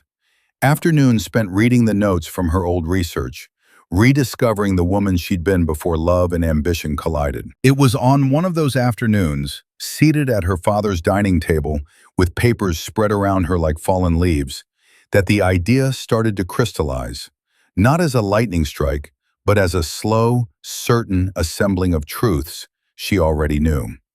She did not miss Lucas's empire. She missed the work, not the contracts or the glossy launches, but the part that had always been hers. Listening, translating, bringing communities into rooms where decisions were made about their lives. What if, she wondered, that work didn't have to be attached to his name? What if the bridge didn't have to lead to someone else's kingdom?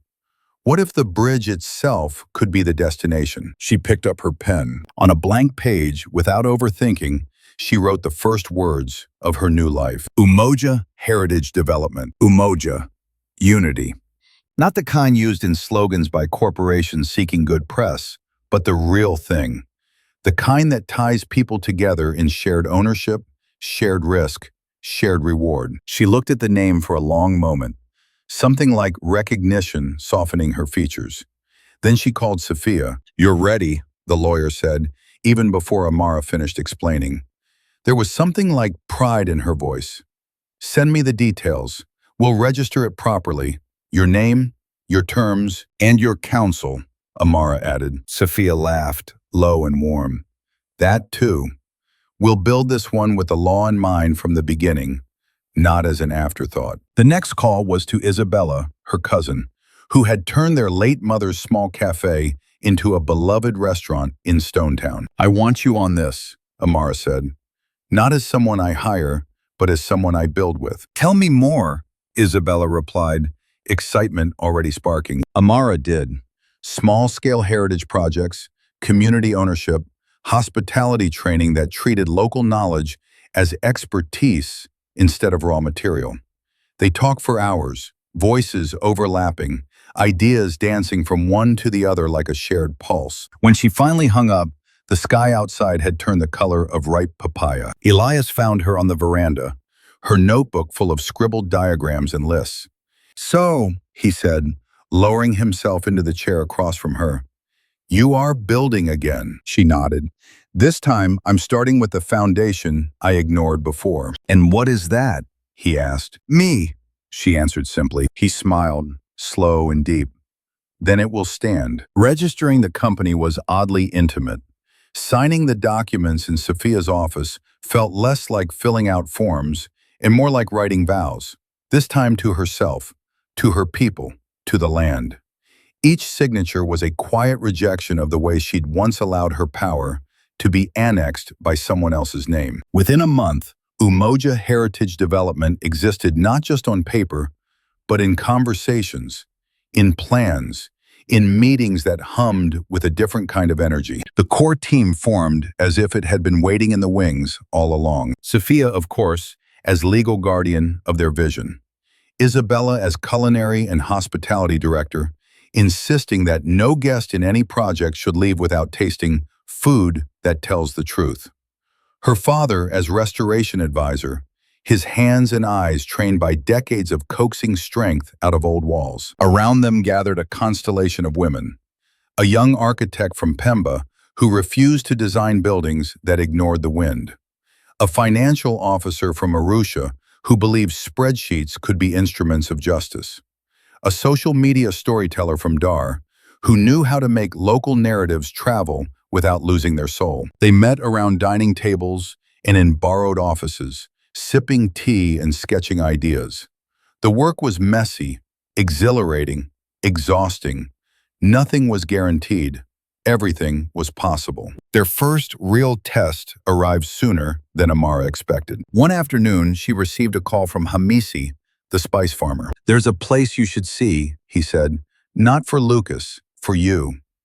The property lay just off a narrow lane in Stonetown's historical quarter, a cluster of interconnected houses once owned by a wealthy spice merchant family. Now they sagged in slow, dignified decline, plaster peeling, shutters hanging askew, courtyards choked with overgrown bougainvillea. The family that owned them, descendants of the merchant, met Amara in the shade of a collapsing balcony. Their matriarch, a woman whose eyes carried both pride and fatigue, spoke plainly. "We have been approached many times," she said.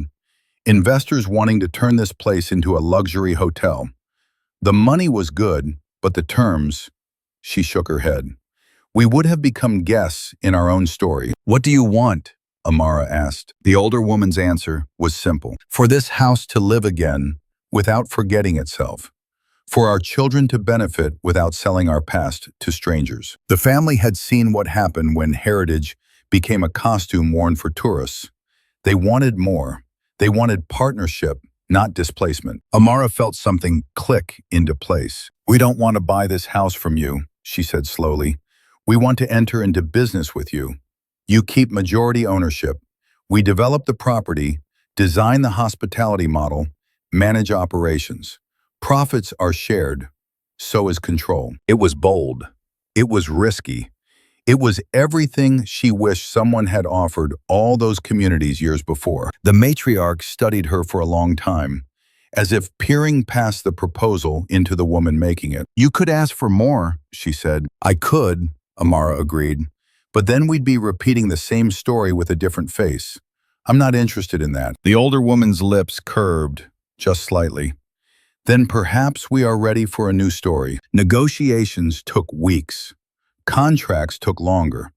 But when they finally signed the joint venture that would transform the decaying compound into a living, breathing heritage retreat, the ink on the page felt like a blessing. Amara walked through the empty rooms afterward, imagining their future. Here, a courtyard where guests would learn to cook traditional dishes with grandmothers who had carried recipes through war and drought. There, a library of coastal history curated by local scholars. Upstairs, simple yet elegant rooms where the sound of the sea would float in through carved lattice windows. She could almost hear the music of what would be a softer, truer kind of prosperity. One evening, as the sun dipped low and washed the crumbling walls in rose gold light, Elias stood in the central courtyard, head tilted back. "These beams can hold if we treat them with respect," he said, running a hand along a cracked support. "They're tired, not broken, like people." "Like me," she teased. He chuckled.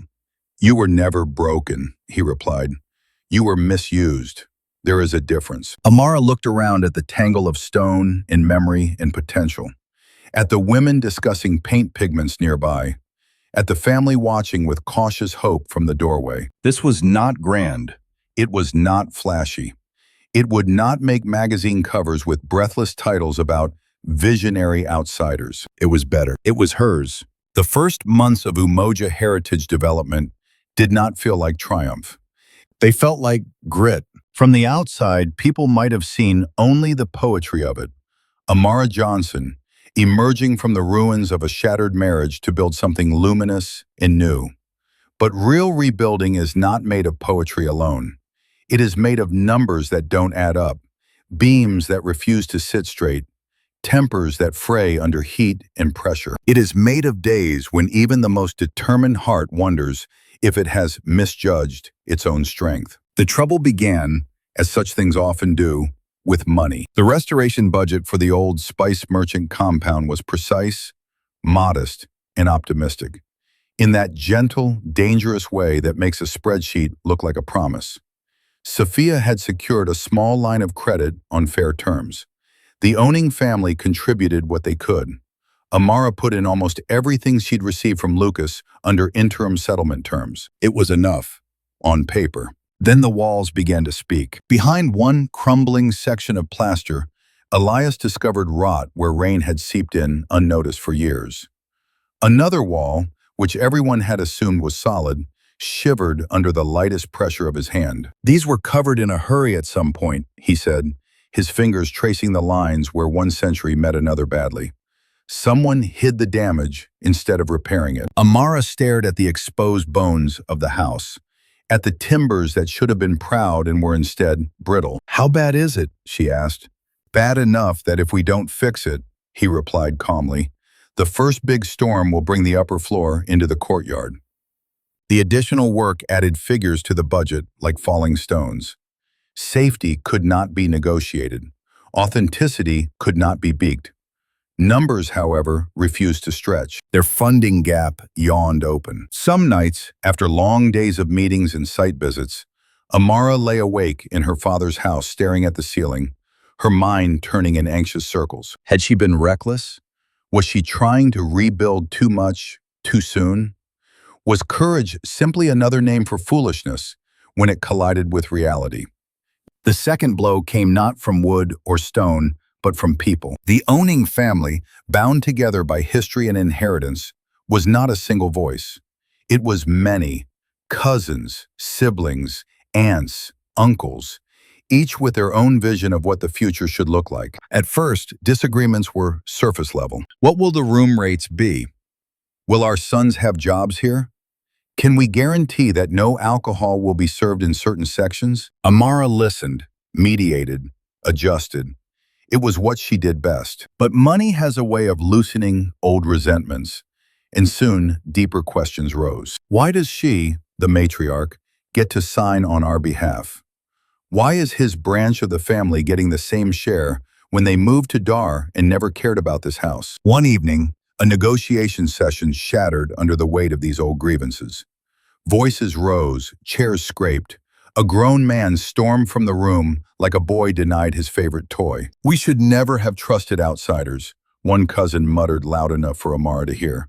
"First that man, now her." The words landed like grit under her skin, not because she believed them, but because she understood too well the wound from which they came. Trust had been exploited before. Caution was not an insult, it was a scar. Still, she went home that night with a heaviness in her chest she could not easily shake. "Perhaps they're right," she said to her father quietly, as they washed dishes side by side. "Perhaps they're tired of people like me promising new models and delivering the same old story." Elias dried a plate with slow, careful movements. "Did you promise them ease?" he asked. She thought back to the first meeting. "No." "Did you promise them you would never disagree?" "No," she said again. "Did you promise them truth?" he asked. "Yes." Her voice was firm now. He set the plate down, meeting her eyes. "Then keep that promise. The rest is weather." Weather, as if summoned, arrived. In late March, a storm rolled in from the sea with a ferocity that made the old city hold its breath. Wind clawed at shutters. Rain fell in sheets so thick the alleyways became quick streams. Amara stood at one of the compound's arched windows, watching the courtyard turn into a shallow pool. Water seeped under the door of the main hall. Staff rushed to lay down sandbags and old towels. In the far corner, a temporary storage shed, cheap tin and tarpaulin, shuddered ominously. "Those beams we reinforced will be fine," Elias said, eyes tracking the movement of water. "But our deadline will not." Work halted for 2 days. Materials were damaged. A portion of wiring, recently installed, had to be redone. The schedule, already tight, buckled. That night, alone in the half-finished office, Amara laid her head on the cool surface of an old wooden desk and let the exhaustion finally reach her eyes. She cried, not in racking sobs, but in quiet, steady tears that traced the contours of her face and disappeared into the collar of her shirt. She cried for the lost time, for the stretching budget, for the faces of workers who needed wages, for the family counting on this to be more than another broken promise. She cried for the version of herself who had once believed that good work would always be rewarded neatly, fairly, without resistance. When the tears slowed, she did not feel magically renewed, but she did feel something essential settle deeper inside her. She was not doing this because it was easy. She was doing it because difficult things done right changed the ground beneath people's feet. She wiped her face with the heel of her hand and stood. The next morning, she called a meeting with the entire team: builders, artisans, family members, core staff. They gathered in the main hall, surrounded by scaffolding and half-plastered walls. "We've lost time," she said plainly. "We've lost money. We will not pretend otherwise." Murmurs, nods, a few tense glances. "We can cut corners," she continued. "We can cheapen the materials, simplify the programs, turn this place into another pretty shell with no real heart." She let the possibility hang just long enough for people to imagine it. "Or," she said, "we can decide together what truly matters and protect that with everything we have." The matriarch stepped forward, her back straighter than her years might suggest. "What matters," she said, "is that this house survives another 100 years. What matters is that our grandchildren see their stories here, not someone else's." "Then we protect that first," Amara replied. Conversations followed, heated, honest, sometimes painful. They adjusted room counts, delayed the opening by a month, reworked the marketing to focus on fewer, deeper experiences instead of a long list of features. Some profit projections shrank, but something else grew in their place. Our own shirt, not just on paper, but in spirit. The first booking came in before the paint had fully dried. A small group of writers from Nairobi, looking for a residency space that honored history without freezing it in nostalgia. Then a family from Johannesburg, returning to Zanzibar after tracing their ancestry through old shipping records. Then a pair of young musicians from Oman, curious about the threads of influence that tied their coastal songs to Swahili rhythms. They came not for infinity pools or imported champagne. They came for stories. When the Heritage Retreat finally opened, its rooms modest but beautiful, its courtyards alive with music and cooking and conversation, it did not roar into existence with fireworks. It exhaled into being. On the first Thursday night, under strings of soft lights in the central courtyard, local women taught guests how to make biryani the way their mothers had, fingers moving with practiced grace. A group of teenagers performed tarab with a modern twist, their music threading past and present. The owning family mingled with visitors, not as staff, not as distant landlords, but as hosts in their own home. Amara stood in the arched doorway for a long time, simply watching her father's face soften as he leaned against a newly restored pillar, eyes shining. Watching Isabella laugh with a guest while explaining why cardamom was a love language all its own. Watching the matriarch sit beneath a lantern, her posture relaxed in a way it had not been since the day they met. One of the granddaughters, a girl with bright eyes and ink-stained fingers, came up to Amara, clutching a small notebook. "Can I show you something?" she asked. Amara nodded. The girl opened the notebook to a page filled with careful writing. "It's a business plan," she said shyly, "for turning the rooms on the upper floor into artist residencies when we have more money.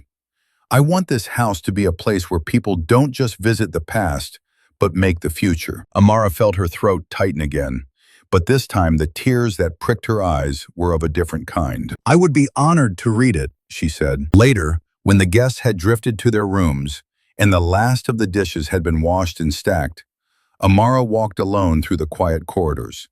The sea breeze slipped through the mashrabiyah screens, carrying the distant sound of waves. She paused in one room, hand resting on the smooth curve of a newly restored arch. This was their first victory. Not a conquest, not a headline. A house that had once been decaying, now pulsing with new life. A family that had feared erasure, now gaining equity instead. A model that proved another way was not only possible, but profitable enough to survive. In the stillness, she realized something she had not quite been able to admit before. She was no longer rebuilding her life in the shadow of what had fallen. She was building something that had never existed before. She was not an architect of empire anymore. She was an architect of possibility. By the time the invitations began to arrive, the walls of the old spice merchant house already bore the fingerprints of 100 stories. Guests left notes in a leather-bound book on the hall table, their handwriting looping across the pages in English, Swahili, French, Arabic. They wrote of grandmothers who reminded them of their own, of songs that made them cry without knowing why, of a feeling they could not name, a sense of being welcomed into a history that did not erase them in order to exist. Photographs started to circulate quietly online, not the usual luxury travel images of turquoise pools and anonymous sunsets, but snapshots of hands kneading dough, elders laughing in courtyards, children teaching guests clapping games under flowering vines. The retreat did not trend, it resonated. When the email came from the organizers of the East Africa Heritage and Tourism Forum in Addis Ababa, Amara read it twice. "We have been following your work with Umoja Heritage Development. We believe your model speaks to the future of our region. Will you consider presenting a keynote on community-owned tourism and decolonized development?" She sat with the question for a long moment. There had been a time when she would have rushed to accept, eager to shine a light on work she believed in through any platform available. Now she understood something she had not before. Visibility was not inherently good. It was only as ethical as the agenda it served. This invitation felt different. The forum was led by African scholars, activists, community leaders, people who knew intimately the cost of being spoken for by others. She replied, yes. Addis Ababa greeted her with high, thinning air and a horizon stitched with hills. The conference center was a modern glass structure that caught the sky in its facade, reflecting clouds in shifting blues and grays. Inside, the corridors thrummed with the low roar of conversation. Swahili, Amharic, French, English, Luganda, Portuguese, 1,000 ways of saying, "We are still here, still thinking, still building." Umoja had sent a small delegation. Amara, of course, Isabella, who insisted that any conversation about tourism devoid of food was missing half the story, and a young project coordinator named Miriam, whose sharp eyes missed nothing. On the morning of Amara's keynote, she stood backstage with her notes in hand, feeling her heart beat a calm, steady rhythm against her ribs. She wore a simple black dress and a kanga wrapped as a sash across her chest, its gold script spelling out a Swahili proverb, "Mti hawanguki mbali na mzizi wake." The tree does not fall far from its root. When her name was announced, she stepped into the light. The auditorium held nearly 300 people, ministers, hotel executives, community organizers, students, journalists. Their faces turned toward her in a slow wave, a sea of expectation. She did not begin with numbers. She began with a story. "In Stone Town, Zanzibar," she said, her voice carrying with the kind of clarity that comes from long practice in rooms that do not expect to hear you, "there is a house that was once the pride of a spice merchant family. Over the years, as fortunes changed, the house began to decay. Walls cracked, beams sagged. Tourists walked past without seeing it.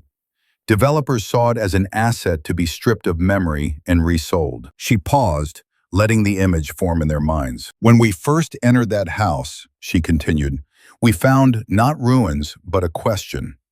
What if development didn't require erasing the people who belonged to a place?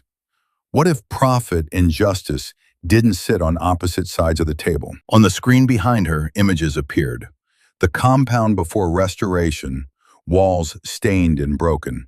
Then the carefully scaffolded work in progress. Then the courtyard now, alive with music and conversation. Amara spoke of contracts structured to keep majority ownership in local hands, of profit-sharing agreements that paid for children's school fees and launched family-run side businesses, of training programs that treated local knowledge as capital, not decoration. Then the numbers came, simple and uncompromising. Operating margins, occupancy rates, the percentage of revenue retained in the community versus exported to foreign shareholders. "We were told," Amara said, that our model was idealistic, inefficient, too slow to scale. But if your measure of efficiency is how quickly capital can be extracted from a community, then yes, we are inefficient. If your measure is how many families gain long-term stability, how many young people see a future at home instead of abroad, how many elders live to see their histories honored instead of sold, then our inefficiency is in fact our strength. The room was very still. We are not, she added, anti-profit. We are anti-plunder disguised as progress. Questions came during the Q&A, some cautious, some hungry, some clearly defensive. A representative from a large hotel chain frowned thoughtfully. Your model is compelling, he said, but it's small, boutique. How do you respond to the argument that regional economic growth depends on large-scale investments? Our region's growth, Amara replied, depends on large-scale dignity. And dignity scales just as well as concrete when we design for it. Soft laughter rippled through the room. Even the hotel representative smiled, albeit ruefully. She did not claim to have all the answers. Whenever possible, she pointed back to the communities themselves, to the families who had co-written the agreements, to the students whose research had informed their frameworks, to the elders who had vetoed certain projects and forced the team to rethink their approach. This is not the Amara model, she concluded. It is a collaborative practice rooted in specific histories. If it is to mean anything elsewhere, it must be adapted, not imported. Led by those who live with its consequences, not by those who fly in for ribbon cuttings. When she finished, the applause rose slowly, then gathered force. Not a standing ovation, but a precise, sustained acknowledgement. She exhaled, bowing her head slightly, and stepped down from the stage into a different kind of current. People surged toward her in the corridor. Researchers with notebooks, ministers with guarded propositions, journalists with recorders, activists with bright eyes and sharper questions. They spoke of pilot programs, of possible collaborations, of site visits. They asked if Umoja would consider advising on projects in Lamu, in Maputo, in Mombasa. Amara listened carefully, promised nothing lightly, repeated the same thing in a dozen ways. We will not export ourselves as saviors. We will share what we've learned and then step aside so you can lead on your own soil. Hours later, when the crowd thinned, she slipped outside for air. The late afternoon had turned Addis's sky into a canvas of muted pink and gold. The city sprawled beneath the conference center's hill like a living map. Streets tangled and alive, minarets catching light, cranes marking the rise of new buildings beside old. She stood at the edge of the terrace, letting the breeze cool the heat at the back of her neck. When she heard footsteps approach and then slow, hesitating. Dr. Johnson? The voice was young, careful. Amara turned. The woman standing a few paces away could have been any one of her former students, mid-20s maybe, with closely cropped hair, eyes that seemed to notice everything at once, and a conference badge hanging crookedly from a lanyard. Yes, Amara said. And you are? Lena, she replied, her voice catching slightly. Lena Mbele. I'm Kenyan, doing my master's in development studies in Cape Town. She broke off, pressing her lips together as if steadying herself. Your talk. It felt like someone finally said what so many of us have been thinking. Amara smiled, gentler now that they were away from the bright scrutiny of the auditorium. Thank you, Lena, she said. What are you working on? Lena glanced down, then back up again, courage gathering in the way her shoulders squared. My thesis is on post-colonial tourism models in coastal East Africa, she said. I've been interviewing families displaced by big resort projects, studying community-led resistance, and trying to imagine alternatives that aren't just theoretical. And? Amara asked softly. What are you imagining? Lena's answer came in a rush. Co-ops, cultural trusts, sliding ownership structures that shift over time as local capacity grows. Land leases that expire unless social impact benchmarks are met. Scholarship funds tied to revenue, not charity. She shook her head, half laughing at herself. Sorry, I get carried away. Don't apologize for thinking, Amara said, or for dreaming. A brief silence stretched between them, not awkward, but full. I wanted to ask, Lena said, if I could interview you. Not just about the model, but about the personal cost, the mistakes, the things you'd do differently. Amara was quiet for a moment, studying the younger woman. You understand, she said slowly, that people will try to recruit you into their existing frameworks. They will see your intelligence and want to plug it into models that harm the very people you care about. Lena's mouth tightened. They already have. And? Amara asked. And I've said no, she replied. But no is not enough if I don't know where else to say yes. There it was, that fine, bright hunger Amara recognized so well. The desire not only to critique, but to build. Then yes, Amara said, you can interview me. Ask anything. Lena's face lit, then grew serious again. There's one more thing. She hesitated, then forged ahead. When I finish my degree, she said, I want to come home, to work in the region. I don't want to be another African expert speaking about Africa from Europe. I want to be on the ground, making mistakes, learning from elders, arguing with bureaucrats, all of it. Her hands twisted together briefly. If Umoja ever needed someone like me, Amara felt a warmth spread through her chest. Not as flattery, but as recognition of a thread stretching from one generation to another. Someone like you, she repeated, considering the phrase.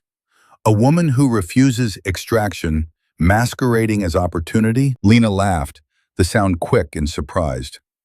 Something like that.